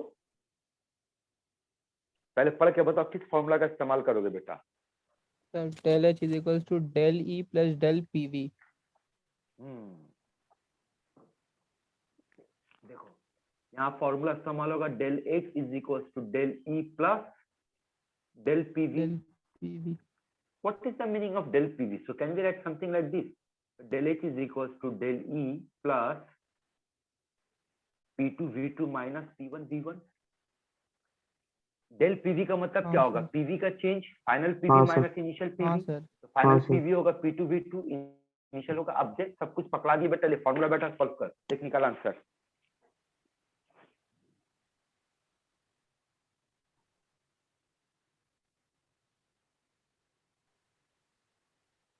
सर ऑप्शन बी।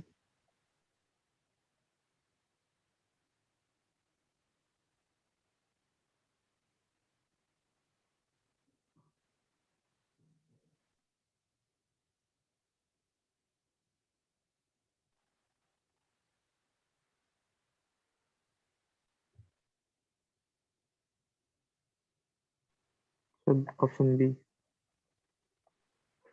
आएगा? ठीक है हाँ। बोलो इंटरनल एनर्जी कितना दिया बेटा आपको? 30 दिया सर ना? Option B. बॉम्बे आ रहा, सब करेगा तो बॉम्बे आया। हाँ हाँ सर। सर। हाँ सर। आप पढ़ो इस क्वेश्चन को।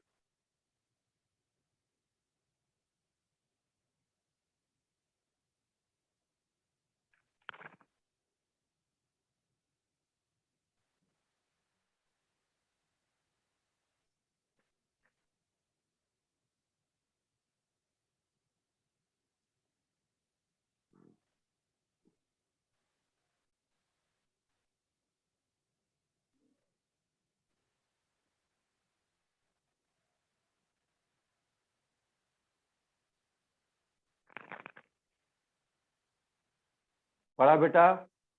हाँ सर। चलो अब ये मिल करके बनाते हैं। देखो आपके पास क्या बोला है, इंटरनल एनर्जी मांगा है, कंबशन 1.5 मोल बेंजीन का, यानी बेंजीन को जलाना है। कंबशन का मतलब बेंजीन को जलाना है। तो ये देखो आपके पास इक्वेशन दे दिया, बना बनाया इक्वेशन दे दी कि बेंजीन ऐसे जलेगा, ठीक है। और इसमें डेल्टा एच आपको दे दिया, डेल्टा यू मांगा है। तो जाहिर सी बात है डेल्टा एच और डेल्टा यू का रिलेशन हम लोग क्या जानते हैं, ये जानते हैं, delta N G R T. RT। अब आपको हम कुछ डेटा दे रहे हैं, आप कैलकुलेटर यूज कर सकते हो, यूज करके सॉल्व करना है। बोलो डेल्टा एच का वैल्यू अपने पास है हाँ सर, 3 to हाँ 7 सर। -3271 -3 to 7 हाँ इंटू 10⁻³ -3। 3 -3 क्यों? ओ सर, हमको लगा आप जूल में लीजिएगा। अबे हाँ, जूल में ले जाने के लिए -3 क्यों करेगा बे ढक्कन? किलो जूल दिया हुआ है, किलो जूल को जूल में ले जाने के लिए क्या करेगा? हाँ सर, ठीक है सर, ठीक है। तो -3 से क्या मल्टीप्लाई करेगा? बोले ना बेटा तुम होश में आज नहीं हो। और अगर मान लो हम ऐसा नहीं करते हैं तो किलो जूल में सर रखते हैं। किलो जूल में ही तो मांगा है। आपको कुछ बातों का ध्यान रखना बेटा, यही तो खेला है, यूनिट का बहुत खेला होने वाला है यहाँ पर। आओ समझते हैं।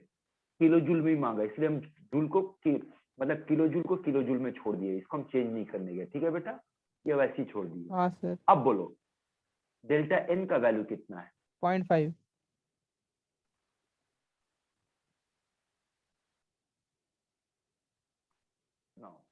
What is the meaning of delta N G? बोलो। है डेल्टा एन का मतलब बोल, फाइनल माइनस इनिशियल, हाँ एज सर। In moles. हाँ सर। ये होगा ना? हाँ हाँ सर। सर। बात का रिप्लाई दे, फाइनल माइनस इनिशियल। हाँ सर। और अगर केमिकल रिएक्शन है तो फाइनल किसको मानेंगे? Sir product. प्रोडक्ट को। तो लिख सकते हैं ना ऐसे, mole of product minus mole of reactant. हाँ सर। हाँ सर। लेकिन साथ में जी लगाया, क्या बोलना चाह रहा है? सर अब गैस। गैस। गैस। तो बोल बेटा प्रोडक्ट साइड में कितना मोल गैस दिखा? 6। 6 मोल। और रिएक्टेंट साइड में कितना मोल गैस दिखा? सर 15/2 15/2 7.5 7.5 मोल। 1.5 यानी डेल्टा एम जी का वैल्यू कितना आया? -1.5 -1.5। तो यहाँ पर ही आपका डेल्टा एम जी का वैल्यू निकल गया, ठीक है। हाँ टी का सर। वैल्यू कितना दिया है? 300। और आर का वैल्यू कितना लेंगे?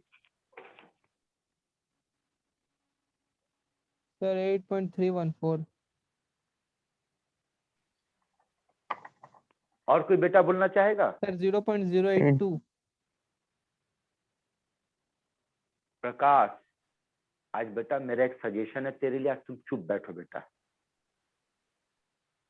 समझे। आज तुम सच में बेटा गांजे के नशे के हालत में हो, उल्टा सीधा बक रहा है। बाकी बेटा मेरे साथ बात कर। प्रकाश तुम चुप बैठेगा, तुम एकदम नहीं बोलेगा, क्योंकि इसके बाद बोलेगा बेटा फिर मेरा बर्दाश्त करने का कैपेसिटी खत्म हो जाएगा। बाकी बेटा लोग बोल, तो आर का वैल्यू क्या लेना चाहिए? सर 8.314। हाँ क्यों लेंगे 8.314?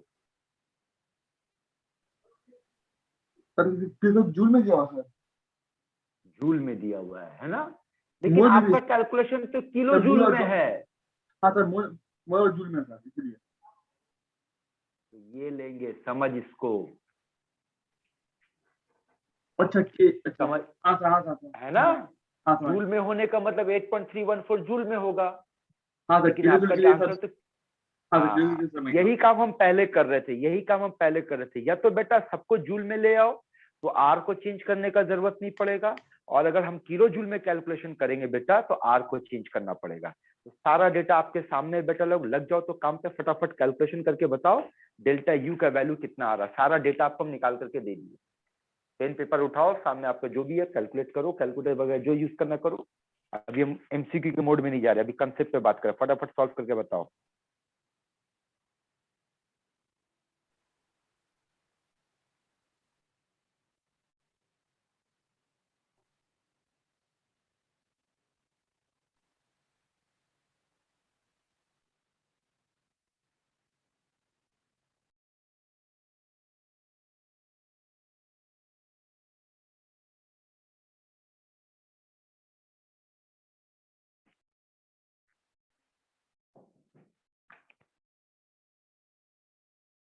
Sir option D.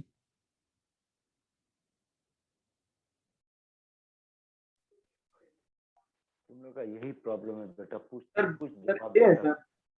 मेरा सवाल है कि इसका क्या, फिर वही बात, अबे हम तुमसे आंसर पूछे ही नहीं है यार, काहे पका रहा है तुम लोग, कसम से मिल करके तुम लोग सब पका रहा है।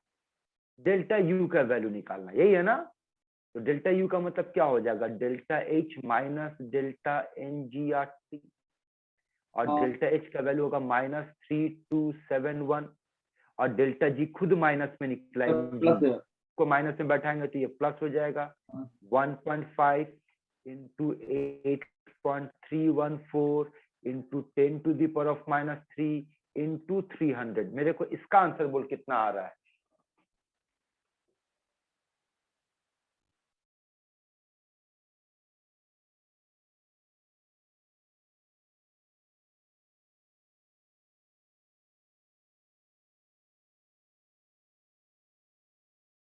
-326 बोलो।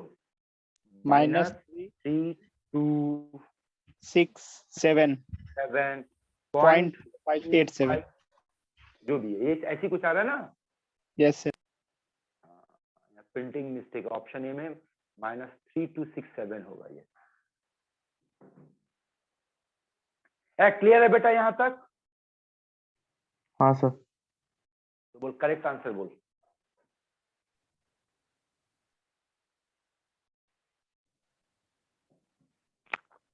ये है सर।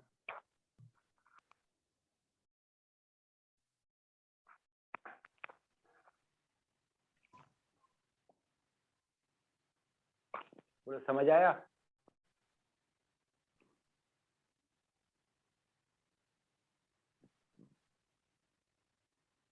कोई है बेटा जो पकड़ेगा खिल को? चलो कोई बात नहीं, बोलो। सर 1 मिनट इस सर, हम इक्वेशन बता रहे सर। सर वो इस 1 मोल के लिए में, आया है सर, तो सर हाँ 1.5 मोल के लिए फाइंड आउट करना है। हाँ खेला यहीं पर है। आप इस इक्वेशन में देखो, जो भी कैलकुलेशन हुआ वो सब किसके लिए निकला? 1 मोल बेंजीन के लिए निकला है, और आपसे डिमांड किया गया 1.5 मोल। इसका मतलब जो आखिर में आंसर आया 1.5 बेटा, से मल्टीप्लाई होगा, 1.5 से मल्टीप्लाई होगा। मल्टीप्लाई कर दो। आया बात समझ में? हाँ सर। चलिए आगे बढ़ते हैं। ये क्वेश्चन तो पिछले क्लास में आप लोग से पूछ चुके थे, बताओ बेटा। डी। हाँ सर डी। चलिए आगे फर्स्ट लॉ पे, तो फर्स्ट लॉ पे बातचीत करते हैं बेटा। फर्स्ट लॉ क्या कहता है? फर्स्ट लॉ कहता है energy can neither be created nor can B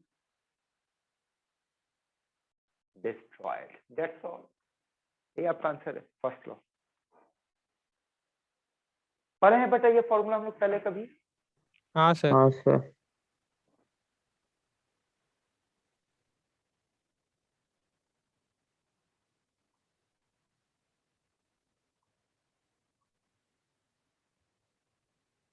बोलो, इसका कभी मैथमेटिकल फॉर्म पढ़े हैं फर्स्ट लॉ का? ये तो हम लोग बचपन से पढ़ते आ रहे हैं। कंजर्वेशन ऑफ एनर्जी का formula, energy can neither be created nor can be destroyed but can be transform from one form to another, है ना? लेकिन क्या इसका मैथमेटिकल फॉर्म पढ़े हैं? तो चलो देखते हैं बेटा। ये देखो, मान लो ये हमारा एक सिस्टम है, और इस सिस्टम के पास पहले से अपना एनर्जी है, इंटरनल एनर्जी E1, और इस सिस्टम पे हम लोग क्या किए? काम किए, work done on the system, system के ऊपर काम किए, और साथ ही साथ यहाँ पर Q amount of heat system को सप्लाई कर दिए। लॉजिक यूज करो, जवाब दो कि अगर work done on the system किए, Q amount of heat supply किया सिस्टम को, तो सिस्टम का पहले से इंटरनल एनर्जी E1 था, क्या वो E1 रहेगा या चेंज हो जाएगा? सर बढ़ जाएगा। बढ़ेगा घटे? तुम लोग यही बेटा बोले ना, नेता तुम नेता मत बना करोगे मेरे सामने। जो पूछते ना वो जवाब दो। पूछते ये तो बताता बेटा आंसर, पूछते बढ़ जाए तो कुछ और बक रहा है।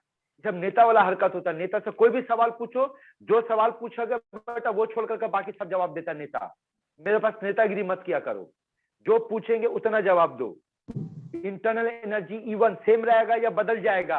आपसे बदल ये नहीं जाएगा पूछने का कि बढ़ेगा कि घटेगा। बोल बेटा क्या होगा? बदल जाएगा सर। बदल जाएगा।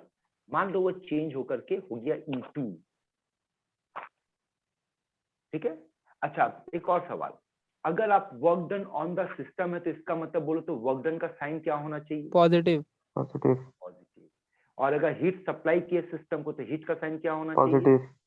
पॉजिटिव।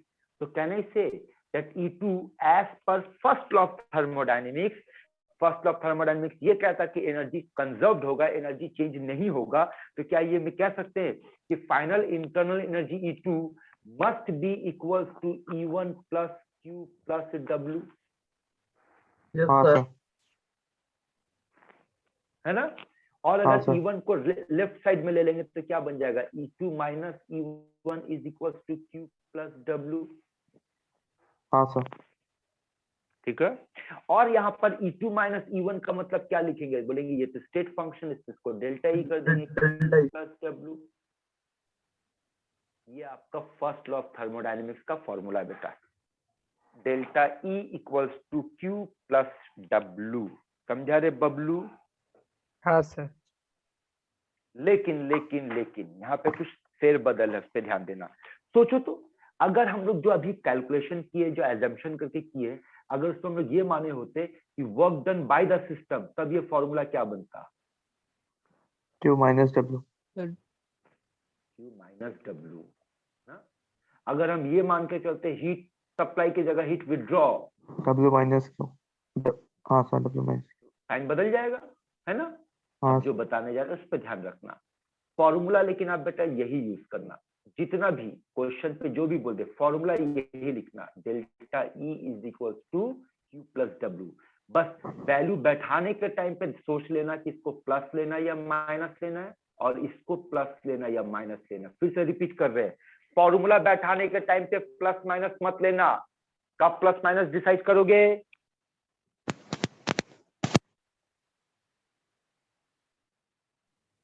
जो वैल्यू बैठाएंगे। फॉर्मूला बैठाने के टाइम पे तुमको प्लस माइनस साइन नहीं बैठाना है। कब प्लस माइनस साइन के बारे में सोचोगे? तो जब वैल्यू बैठाएंगे सर। हाँ, ये बदम गांड बांध दो वरना फंस जाओगे, इसको ध्यान में रखना है। ठीक है, यहाँ तक समझ में आ गया? हाँ सर। तो ये है बेटा फर्स्ट लॉ ऑफ थर्मोडायनेमिक्स। चलो, फर्स्ट लॉ ऑफ थर्मोडायनेमिक्स का सिंपल सा फॉर्मूला याद करके रखो, Q प्लस W। ठीक है यहाँ तक? अब देखो special case of first law of thermodynamics,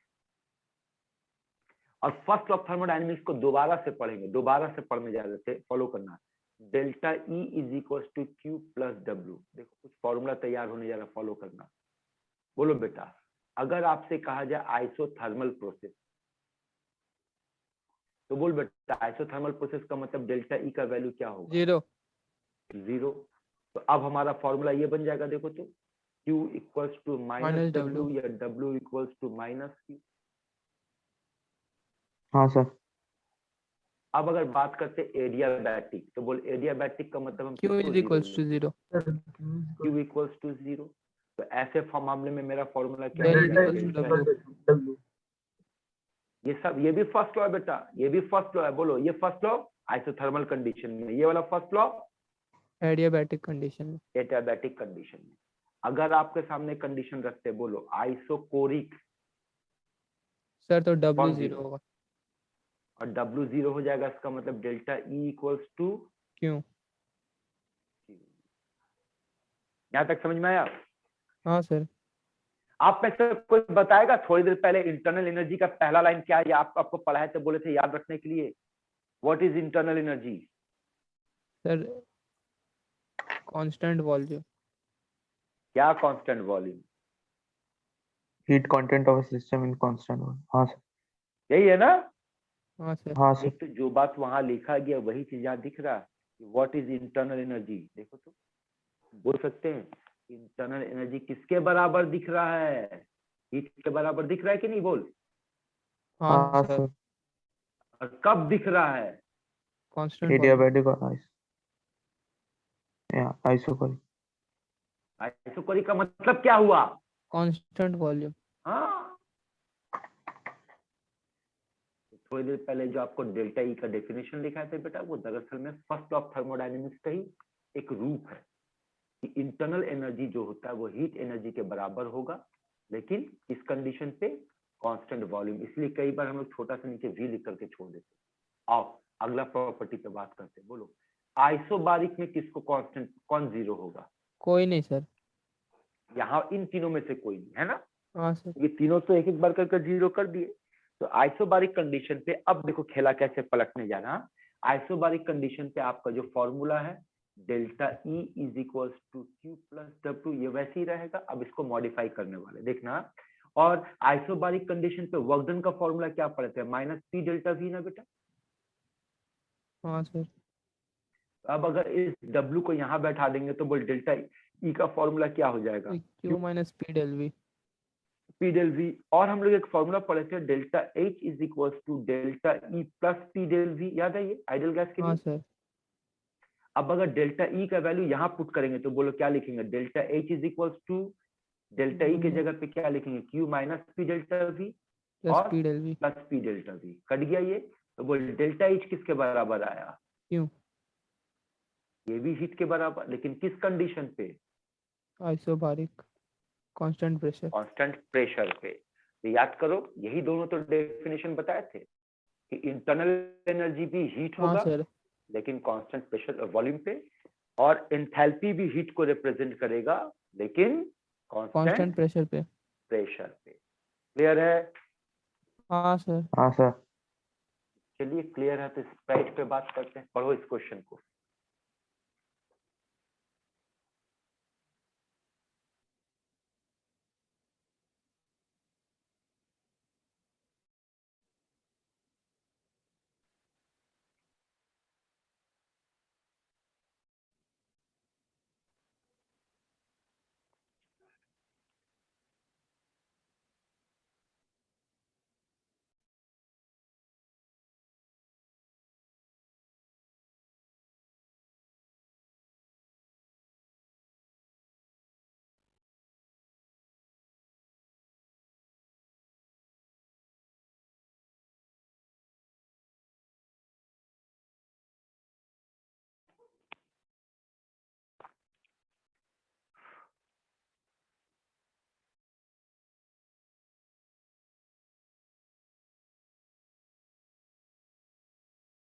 पढ़ लिया बेटा लोग?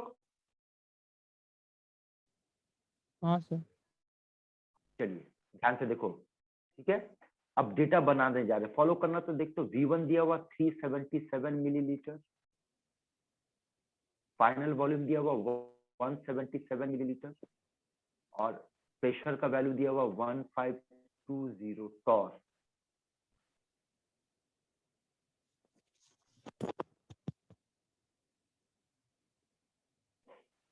और साथ में क्या दे दिया? हीट दे दिया Q 124 जूल।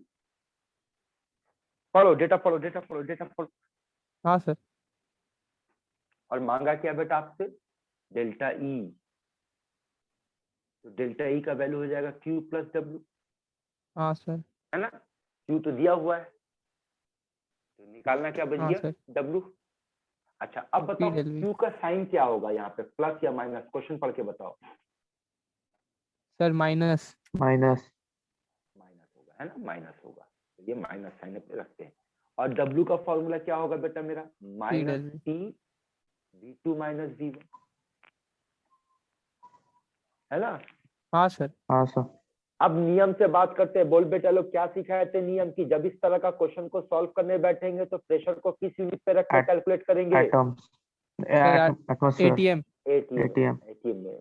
और दिया किस यूनिट में है? टॉर इक्वल होगा सर। टॉर। सर तो वन क्या पढ़े थे हम लोग? पढ़े थे कि सर 1 सर एटीएम में 760 टॉर 60 टॉर होता है सर। हाँ सर। इसको 760 से डिवाइड कर देंगे तो ये 2 एटीएम बन गया। हाँ सर। प्रेशर का वैल्यू पुट करेंगे -2, 200 ठीक है? 200 हाँ ठीक सर। है। तो इधर और माइनस वॉल्यूम को 200। क्या बोले थे, किस यूनिट में रखेगा? लीटर। लीटर में। लीटर में। तो V2 माइनस V1 तो 200 हो जाएगा और लीटर में ले जाने के लिए बाई सर 1000 आप थोड़ा डिवाइड कर देंगे है ना।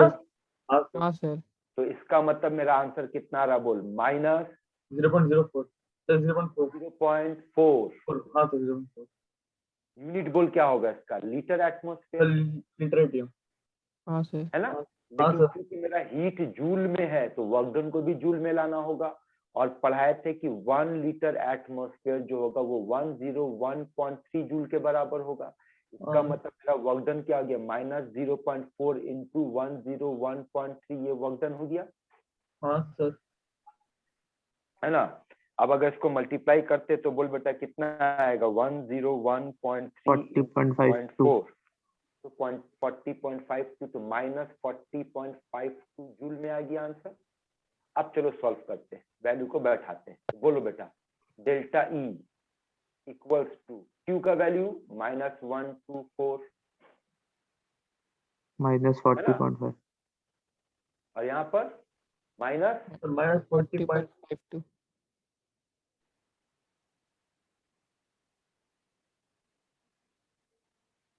40.52 40.52 हम लोग गलती किए बेटा, तुम लोग भी गलती करवाए। बोलो गलती हुआ सर क्यू माइनस डब्ल्यू नहीं, चलो बोलो V2 माइनस V1 का वैल्यू बोलो। सर माइनस होगा sir, V2 minus minus 200। V1 का वैल्यू -200। हाँ हाँ सर सर हाँ सर प्लस ये प्लस होगा, ये प्लस होगा, ये प्लस होगा और ये प्लस होगा 40.52। हाँ सर ठीक है बेटा लोग, तो हाँ देखिए सर एक सम्स को बनाने के लिए किन किन बातों का ध्यान रखना है पहले बता भी दिए थे और अब एग्जाम्पल भी दिखा दिए।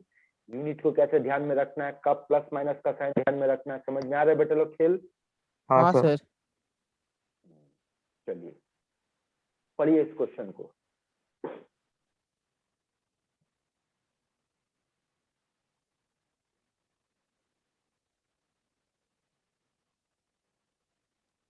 जवाब हाँ नहीं सर चाहिए, पढ़ लो, पढ़ लिया।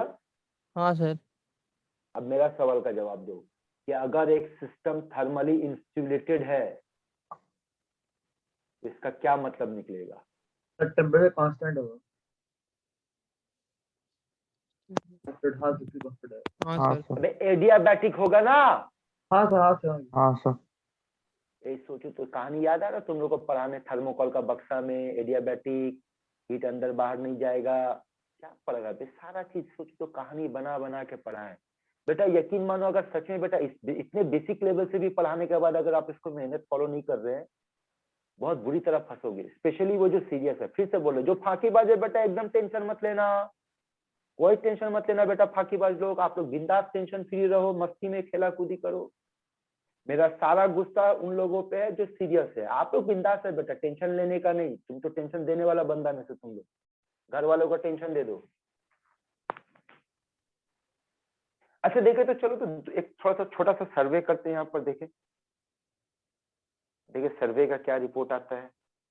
और देखो 2-3 लड़का भाग गया क्लास छोड़ करके, यही होगा। और बहाना तो आप लोग का फिक्स है सर, वो नेटवर्क इशू था। ईमानदारी से थोड़ा सा दिखाओ तो सर्वे, आप में से कौन लोग है जो सच में पूरा मतलब कि सर मजबूरी में पढ़ाई कर रहे हैं, अगर मौका मिले तो पढ़ाई वढ़ाई छोड़ करके कब का भाग दे। ये मेरा बस का बात नहीं है। ईमानदारी से हाथ उठाओ तो देखे जाएगा, ईमानदारी से। एंड डोंट वरी, ये आपका हम फैमिली से शेयर करने नहीं जा रहे, डोंट वरी, बस हमको जानकारी के लिए देखिए। ईमानदारी दिखाओ तो बेटा, क्योंकि पता है लोग बहुत डायरेक्ट मारते हैं, दुनिया में कोई ईमानदार नहीं है, ये है वो है, बट आज तुमको समझ में आएगा कि ईमानदार होने के लिए भी बेटा अंदर से गट्स फीलिंग चाहिए। ईमानदारी का जिंदगी जीने के लिए बहुत ज्यादा गट्स चाहिए बेटा। देखो किसी में गट्स नहीं है हाथ उठाने सर का। कोई नहीं उठाया। उठाए हमको मालूम है, एक दो तो सैंपल हो गए। अलीजा बेटी, ए अलीजा बेटी, अलीजू कहाँ है बेटा तू? जी सर। तू सीरियस बच्ची बेटा ना फांकीबाज है। बोल ना क्यों धर्म संकट में डाल गए सर, इधर बोलेंगे तो फंसेंगे, उधर बोलेंगे तो फंसेंगे, उससे अच्छा रहने देते। चलो कोई बात नहीं, वापस आ जाओ क्वेश्चन पे आ जाओ वापस। तो थर्मली इंसुलेटेड का मतलब क्या हुआ बेटा, एडियाबैटिक कंडीशन, और एडियाबैटिक कंडीशन का मतलब क्यू का वैल्यू 0। अब फर्स्ट लॉ ऑफ थर्मोडायनेमिक्स में सोचो कि delta E is equal to Q plus W अगर होगा तो क्यू जीरो होने का मतलब क्या हो जाएगा, डेल्टा ई और डब्ल्यू दोनों इक्वल। सेम होगा। अब सोचो तो क्यू जीरो है और डेल्टा ई और डेल्टा डब्ल्यू सेम है, किस ऑप्शन में दिख रहा? सर ए। अरे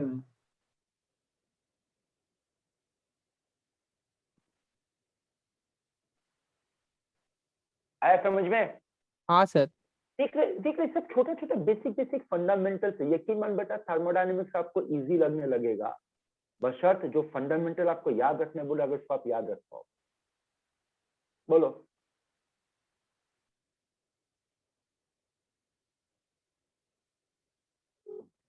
तो ग्राफ वाला क्वेश्चन आ गया, आप क्या निकालोगे बेटा, एरिया अंडर कर्व। और इसका एरिया क्या होगा, पाई आर स्क्वायर। करना बेटा 2 सर, मिनट C में हो होगा। जाएगा।